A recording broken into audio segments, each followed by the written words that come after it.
Morning everyone. आज हम बात करेंगे कोऑर्डिनेशन के बारे में। कोऑर्डिनेशन, समन्वय, तालमेल, कैसे इसकी जरूरत होती है एक बिजनेस ऑर्गेनाइजेशन के अंदर, उसके बारे में हम आज डिस्कस करेंगे। सो कोऑर्डिनेशन के अंदर सबसे पहले देखिए मीनिंग ऑफ कोऑर्डिनेशन, इसका मीनिंग क्या है। कोऑर्डिनेशन क्या है कि through which harmony is established among different activities of an organisation. आपको पता है कि एक ऑर्गेनाइजेशन के अंदर, चाहे वो बिजनेस ऑर्गेनाइजेशन है या नॉन बिजनेस ऑर्गेनाइजेशन है, उसके अंदर बहुत सारी एक्टिविटीज परफॉर्म की जाती है। अब जब बहुत सारी एक्टिविटीज परफॉर्म की जाती है तो उन सभी एक्टिविटीज के बीच में ये जरूरी हो जाता है कि एक हार्मनी एस्टैब्लिश की जाए, एक तालमेल बिठाया जाए सभी के बीच में। अगर उनके बीच में हार्मनी नहीं होगी तो जो कॉमन ऑब्जेक्टिव जो डिसाइड किया गया है ऑर्गेनाइजेशन का, वो कॉमन ऑब्जेक्टिव अचीव नहीं हो पाएगा। तो कोऑर्डिनेशन क्या है? Coordination refers to that process through which harmony is established among different activities of an organisation so that organisation objective can be achieved successfully. मतलब जितनी भी एक्टिविटीज बिजनेस ऑर्गेनाइजेशन या नॉन बिजनेस ऑर्गेनाइजेशन में की जानी है, उन सभी के बीच में हार्मनी एस्टैब्लिश की जाए ताकि जो है कॉमन ऑब्जेक्टिव जो बिजनेस ऑर्गेनाइजेशन का है या नॉन बिजनेस ऑर्गेनाइजेशन का है या किसी भी ऑर्गेनाइजेशन का है, उसको हम अचीव कर सके। In simple words, coordination is to balance its various activities. Balance its various activities, जो वेरियस एक्टिविटीज जो बिजनेस परफॉर्म करता है उनके बीच में एक बैलेंस, एक संतुलन बनाना। जैसे सेल एक्टिविटी है, परचेज एक्टिविटी है या फाइनेंस एक्टिविटी है, प्रोडक्शन एक्टिविटी है, इन सभी के बीच में बैलेंस एस्टैब्लिश करना so that objective of business can be easily achieved and it is also known as synchronisation of resources. मतलब इसको सिंक्रोनाइजेशन ऑफ रिसोर्सेज भी कहा जाता है। ये जितनी भी एक्टिविटीज है इसके अंदर purchase, sale, finance, production, marketing, इन सभी एक्टिविटीज को हमने क्या करना है? हार्मनी एस्टैब्लिश करनी है इन सभी एक्टिविटीज के बीच में। इन सभी एक्टिविटीज के बीच में एक बैलेंस एस्टैब्लिश करना है ताकि क्या हो कि सारी की सारी एक्टिविटीज जो है किसके लिए काम करे? एक कॉमन ऑब्जेक्टिव के लिए काम करे। अब अगर इनके अंदर हार्मनी नहीं होगी, इनके बीच में कोऑर्डिनेशन नहीं होगा, इनके बीच में कोई बैलेंस नहीं होगा, तो इट मींस क्या होगा कि परचेज अपने हिसाब से काम करेगा, सेल डिपार्टमेंट अपने हिसाब से काम करेगा, फाइनेंस डिपार्टमेंट अपने हिसाब से काम करेगा और प्रोडक्शन डिपार्टमेंट जो है अपने हिसाब से काम करेगा। जब सभी अपने अपने तरीके से काम करेंगे तो उसमें क्या होगा? फिर सेल का जो टारगेट हमने डिसाइड किया वो अचीव नहीं हो पाएगा, जितना परचेज रॉ मटेरियल होना चाहिए वो नहीं हो पाएगा, जितना फाइनेंस हमें खर्च करना चाहिए उससे कहीं ज्यादा खर्च हो जाएगा या कम खर्च हो जाएगा, प्रोडक्शन जितना होना चाहिए उतना नहीं हो पाएगा। क्यों नहीं हो पाएगा? मान लीजिए कि सेल्स डिपार्टमेंट ने अपना सेल का टारगेट डिसाइड किया है कि 1000 unit they have to sell. अब 1000 यूनिट सेल करनी है तो उसके लिए फाइनेंस चाहिए, पैसा चाहिए। किसके लिए? रॉ मटेरियल परचेज करना है, एम्प्लॉइज को पे करना है, एम्प्लॉइज को अपॉइंट करना है। तो रॉ मटेरियल परचेज करना तो परचेज डिपार्टमेंट को रॉ मटेरियल परचेज करना पड़ेगा। अब रॉ मटेरियल कितना परचेज किया जाए? सेल के अकॉर्डिंग, जितना सेल का टारगेट है उसी के अकॉर्डिंग जो है रॉ मटेरियल परचेज किया जाए। अब अगर वो उससे कम परचेज करता है तो टारगेट पूरा नहीं होगा। अगर उससे ज्यादा परचेज कर लेता है तो फिर वो स्टॉक में रखना पड़ेगा, कॉस्ट बढ़ जाएगी। इसी टाइप से प्रोडक्शन डिपार्टमेंट क्या है कि प्रोडक्शन डिपार्टमेंट को प्रोडक्शन करना है, किसके अकॉर्डिंग करना है? सेल्स डिपार्टमेंट के अकॉर्डिंग। जितना हमने सेल करना है उसके अकॉर्डिंग जो है प्रोडक्शन करना है। अब प्रोडक्शन डिपार्टमेंट अगर अपने हिसाब से प्रोडक्शन करेगा, सेल डिपार्टमेंट के अकॉर्डिंग प्रोडक्शन नहीं करेगा, तो जो टारगेट हमारा सेल का है कि इतना सेल हमारा होना चाहिए during the year, that can not be achieved. So coordination क्या है? इन सभी एक्टिविटीज के अंदर जितनी भी हम एक्टिविटीज कर रहे हैं, चाहे वो परचेज एक्टिविटी है, चाहे वो सेल्स एक्टिविटी है, चाहे वो फाइनेंस एक्टिविटी है या production activities, in these activities a balance is created, a balance is maintained by the coordination, a harmony is established by the coordination. उसके बाद जो है कैरेक्टरिस्टिक्स ऑफ कोऑर्डिनेशन कि इसकी फीचर्स क्या है? कोऑर्डिनेशन इंटीग्रेट्स ग्रुप एफर्ट्स, ये इसकी फर्स्ट फीचर है। सेकंड फीचर है coordination ensures unity of action. Third feature है इसकी coordination is the continuous process, coordination is all progressive function, coordination is the responsibility of all managers and the coordination is a deliberate function. These are the features of this coordination, features or the characteristics of this coordination. So one by one we will discuss about these all features. एक एक करके इसके बारे में हम बात करेंगे। तो सबसे पहले इसमें है coordination integrates all efforts, group efforts को integrate करता है। coordination is required when group efforts are needed. coordination कहाँ जरूरत है, कहां हमें हार्मनी एस्टेब्लिश करने की जरूरत है, जहां वेरियस एक्टिविटीज हो, जहां ग्रुप एफर्ट्स हो। लेकिन जहां ग्रुप एफर्ट्स नहीं है वहां हमें कोऑर्डिनेशन की जरूरत है नहीं है।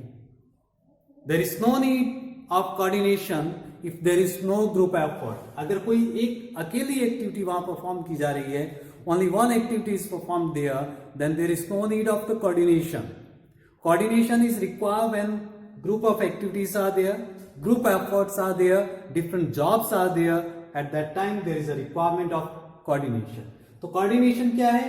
coordination require when group efforts, जहां group efforts होंगे वहां coordination की require है। the job is done by one person, only then the question of coordination does not arise. मतलब कि अगर केवल एक ही पर्सन है वहां पे, एक ही पर्सन के द्वारा जो है जॉब को परफॉर्म किया जा रहा है और एक ही आदमी काम कर रहा है, then there is no question of coordination. Means उस केस में कोऑर्डिनेशन नहीं हो सकता। तो ग्रुप एफर्ट्स की जरूरत है, जहां पे ग्रुप ऑफ पीपल हो, ग्रुप ऑफ एक्टिविटीज हो, at that time there is a requirement of coordination, otherwise there is no need of coordination.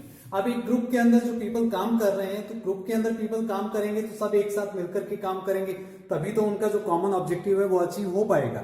अगर कोई भी एक उस ग्रुप में से बिजनेस ऑर्गेनाइजेशन के कॉमन ऑब्जेक्टिव के लिए काम करना बंद कर दे, तो उसमें जो है ग्रुप जो कॉमन ऑब्जेक्टिव है ऑर्गेनाइजेशन का वो अचीव नहीं हो पाएगा। तो ये क्या है? Coordination integrates group efforts. जितने भी एफर्ट्स है, इंडिविजुअल एफर्ट्स जो किए जाते हैं एक ग्रुप के द्वारा, उन सभी को इंटीग्रेट्स करता है ताकि कॉमन ऑब्जेक्टिव हम अचीव कर सकें। नेक्स्ट वन, इसके अंदर coordination ensures unity of action. Coordination क्या करता है? यूनिटी ऑफ एक्शन को एंश्योर करता है। Coordination process and effort is made to create unity among the various activities of an organisation. जितनी भी एक्टिविटीज की जाती है उनके बीच में यूनिटी क्रिएट की जाती है। अगर सभी के बीच में यूनिटी नहीं होगी, सब एक्टिविटीज यूनाइट नहीं होगी, सभी पीपल जो काम कर रहे हैं, एम्प्लॉइज काम कर रहे हैं, वो यूनाइट नहीं होंगे, तो ऑर्गेनाइजेशन सक्सेस अचीव नहीं कर सकता, वो अपना कॉमन ऑब्जेक्टिव अचीव नहीं कर सकता। So to achieve the common objective of the organisation there is a requirement of unity among the various activities of an organisation. तो उस ऑर्गेनाइजेशन की जितनी भी एक्टिविटीज है उन सभी के अंदर जो है यूनिटी की जरूरत है। इसमें पिक्चर में आप देख सकते हैं, in the absence of coordination what result is there? Poor report. If poor report is there, no stock is there, sale department, if no stock is there, so how the sale department will sell the product? जब stock नहीं है तो cell department क्या करेगा? Cell नहीं कर सकता। इसी टाइप से जो है स्टोर में है, सामान रखा हुआ है, अकाउंटेंट ऐसे ही बैठा हुआ है, स्टॉक फुल है हमारे पास, लेकिन सेल नहीं हो पा रही है। ठीक है, इसी टाइप से क्या है कि रिसेप्शन वाला अच्छे से कोऑर्डिनेट नहीं कर रहा है, शिपिंग कंपनी अच्छे से कोऑर्डिनेट नहीं कर रही है। तो जब यहां सभी एक्टिविटीज के अंदर जितनी भी एक्टिविटीज हैं हमारी, उन सब के बीच में कोऑर्डिनेशन नहीं होगा, मतलब यहां पे क्या है कि हमारे पास स्टॉक फुल है बट ऑर्डर देने के लिए शिपिंग कंपनी जो है वो रेडी नहीं है ऑर्डर लेने के लिए, तो उस केस में क्या होगा? हमारा स्टॉक खाली नहीं होगा। स्टॉक खाली नहीं होगा मींस सेल नहीं होगी। तो ऐसे केस में क्या है कि जो बिजनेस का ऑनर है, जब पुअर रिपोर्ट बनाई तो उसको लात मार के बाहर निकाल दिया उस ऑनर ने, तो वो ऑनर जो है कोऑर्डिनेशन के अभाव में क्या करेगा? अपना बोरिया बिस्तर बांध के जो है चला जाएगा, मींस उसका बिजनेस बंद हो जाएगा। तो कोऑर्डिनेशन क्या है? जो एफर्ट्स है उन सभी को यूनाइट करना, मींस सभी के सभी काम करें एक ही कॉमन ऑब्जेक्टिव को लेकर के, तभी कॉमन ऑब्जेक्टिव अचीव हो सकता है, नहीं तो कॉमन ऑब्जेक्टिव अचीव नहीं हो सकता। नेक्स्ट वन है coordination is a continuous process. ये कॉन्टिन्यूअस प्रोसेस है।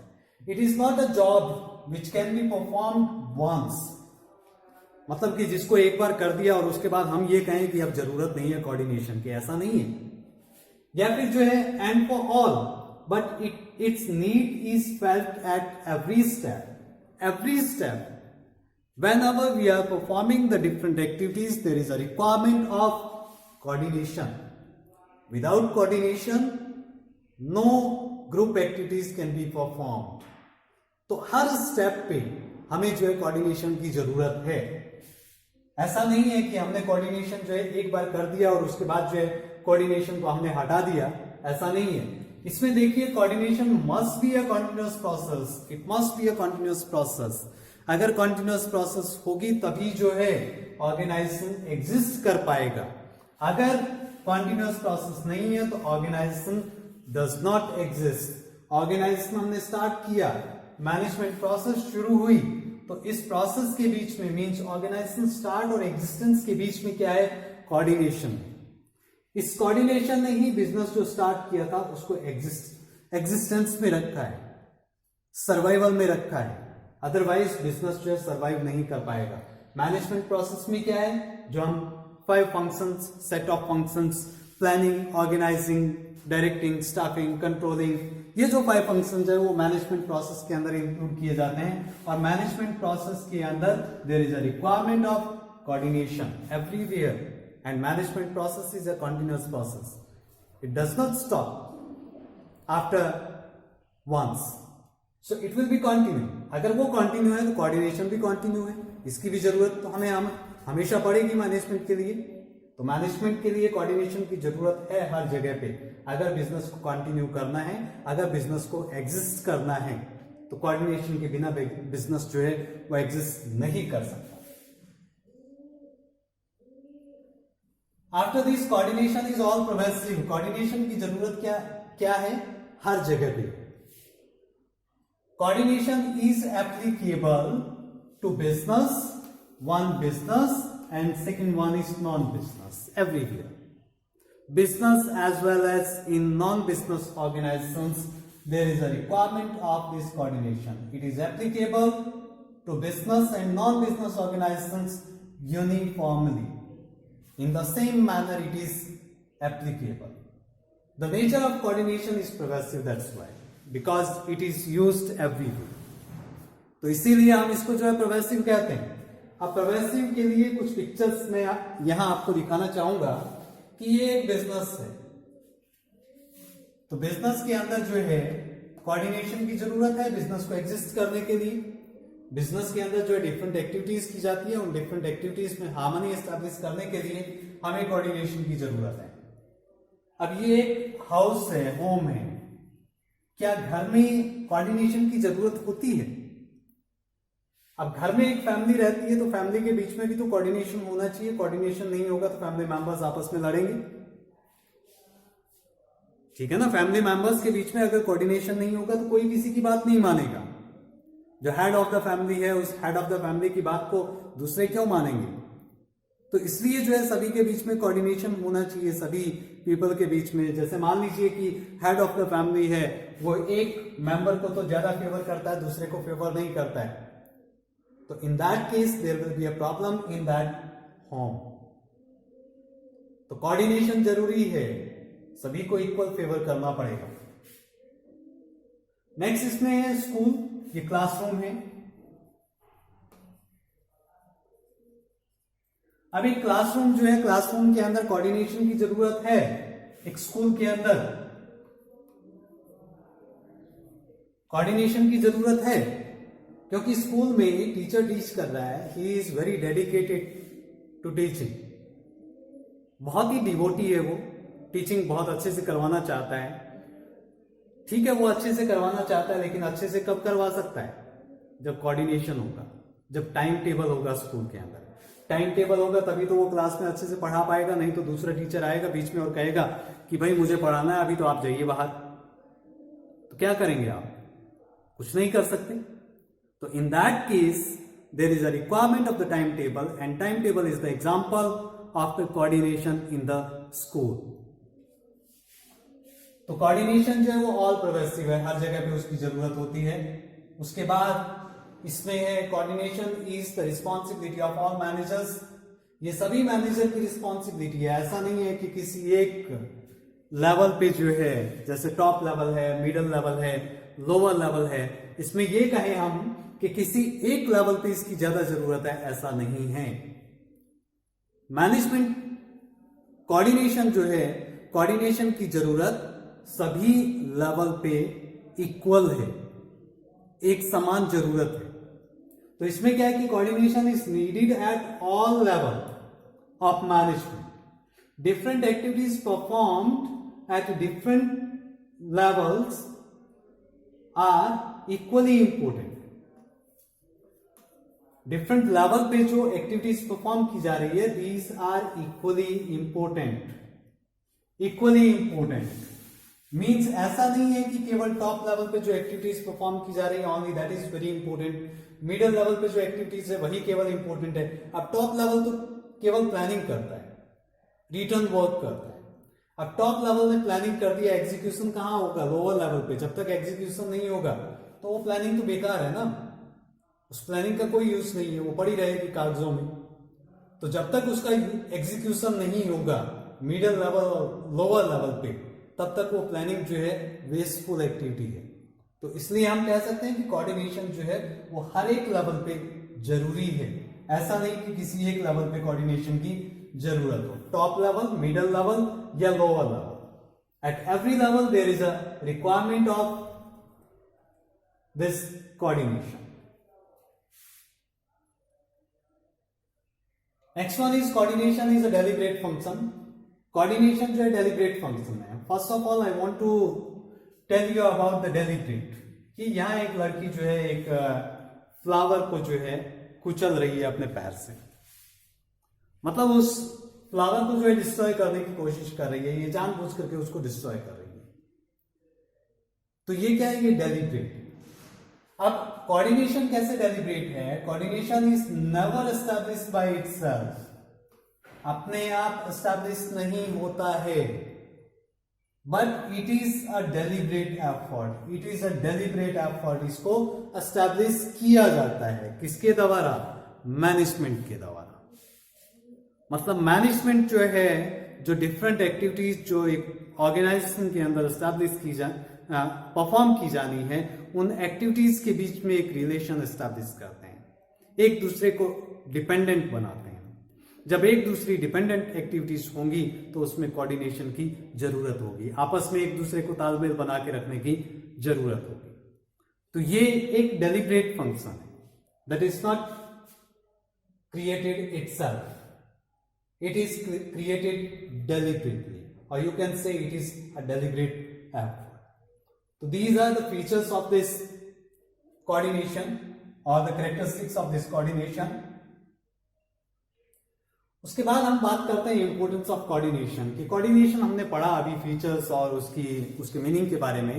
तो ये कोऑर्डिनेशन जो है इंपोर्टेंट कैसे है, इसकी क्या जरूरत है, किस तरीके से ये महत्वपूर्ण है एक बिजनेस ऑर्गेनाइजेशन के लिए या एक नॉन बिजनेस ऑर्गेनाइजेशन के लिए। सबसे पहला पॉइंट है इसके अंदर साइज ऑफ ऑर्गेनाइजेशन। अब अगर ऑर्गेनाइजेशन का साइज जो है बहुत छोटा सा है, स्मॉल साइज है, स्मॉल साइज है, तो बहुत कम एक्टिविटीज परफॉर्म की जाएगी वहां पे, और जब बहुत कम एक्टिविटीज वहां पे परफॉर्म की जा रही है तो it means there is a less requirement of the coordination.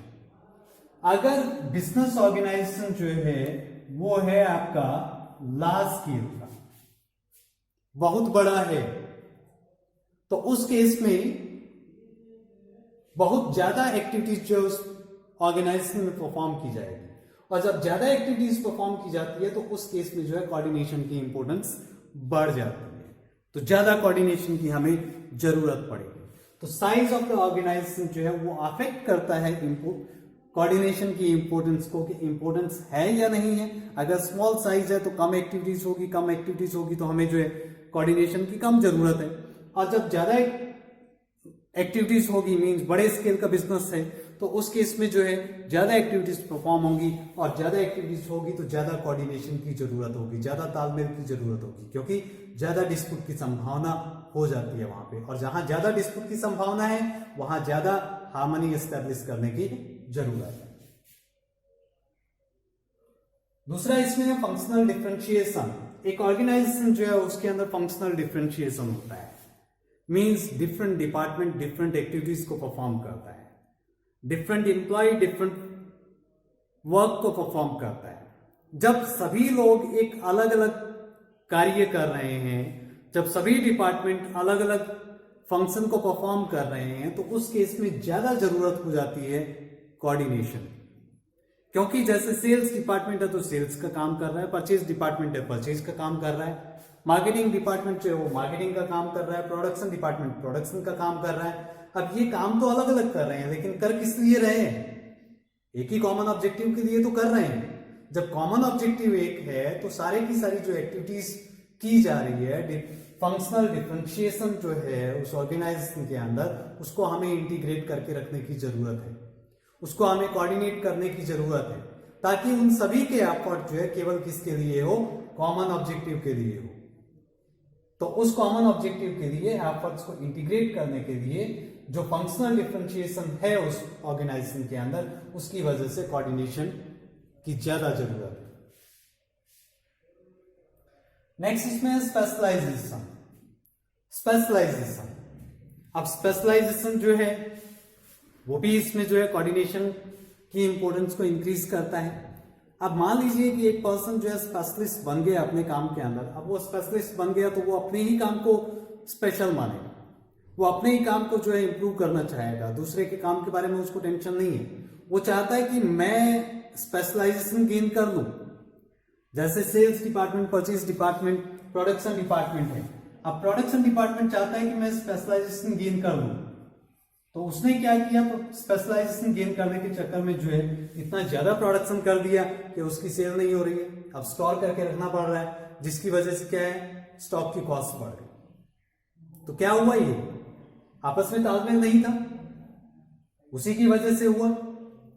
तो स्पेशलाइजेशन गेन करना है, लेकिन स्पेशलाइजेशन गेन हम किसके लिए करें? जिसकी वजह से हमारा कॉमन ऑब्जेक्टिव जो है वो अफेक्ट ना। तो हर कोई डिपार्टमेंट, हर कोई एम्प्लॉय अपने काम के अंदर स्पेशलिस्ट बनना चाहता है। जब वो स्पेशलिस्ट बनना चाहता है तो उस चक्कर में क्या होता है कि वो अपने कॉमन ऑब्जेक्टिव को भूल जाता है। तो उस केस में हमें कोऑर्डिनेशन की ज्यादा जरूरत होती है। नेक्स्ट इसमें है इंटरडिपेंडेंस ऑफ डिफरेंट प्रोसेसेस। जो डिफरेंट प्रोसेसेस है वो एक दूसरे पे डिपेंड है। अब एक दूसरे पे डिपेंड कैसे है? जैसे परचेज जो है वो किस पे डिपेंड है? परचेज जो है वो डिपेंड करता है प्रोडक्शन, एंड प्रोडक्शन जो है डिपेंड करता है सेल्स। मतलब कि अगर सेल होगा तो प्रोडक्शन होगा, प्रोडक्शन होगा तो परचेज होगा। अगर सेल और प्रोडक्शन नहीं है तो रॉ मटेरियल परचेज तो नहीं करेंगे हम। तो कब हम परचेज करेंगे? जब प्रोडक्शन होगा, और प्रोडक्शन कब होगा? जब सेल होगा। तो ये सारी एक्टिविटीज जो है एक दूसरे पे डिपेंड है। जब एक दूसरे पे डिपेंड है तो इन सबके बीच में, इन तीनों के बीच में हमें कोऑर्डिनेशन बनाने की जरूरत है कि ये तीनों एक दूसरे को कोऑर्डिनेट करें, एक दूसरे को साथ लेकर के चले। अगर तीनों में कोऑर्डिनेशन होगा तभी जो है बिजनेस जो है अपने कॉमन ऑब्जेक्टिव को अचीव कर सकता है। तो डिफरेंट प्रोसेसेस है और उनकी एक दूसरे के ऊपर जो है डिपेंडेंस है, जिसकी वजह से कोऑर्डिनेशन जरूरी है। So these were the importance of coordination. उसके बाद जो है coordination is the essence of management. Coordination जो है उसको मैनेजमेंट की एसेंस भी कहा जाता है। कैसे एसेंस कहा जाता है? It means when a manager performs all the management functions. जब एक मैनेजर जो है सभी मैनेजमेंट के फंक्शंस को परफॉर्म करता है, he or she remains busy in establishing coordination। तो उस टाइम पे क्या है कि वो जो डिफरेंट एक्टिविटीज को मैनेज कर रहा है, डिफरेंट एक्टिविटीज को परफॉर्म कर रहा है, तो वो बिजी रहता है किसमें, establishing coordination. And this fact is highlighted through the following discussion. इसके अंदर देखिए कोऑर्डिनेशन एंड प्लानिंग। अब जब प्लानिंग की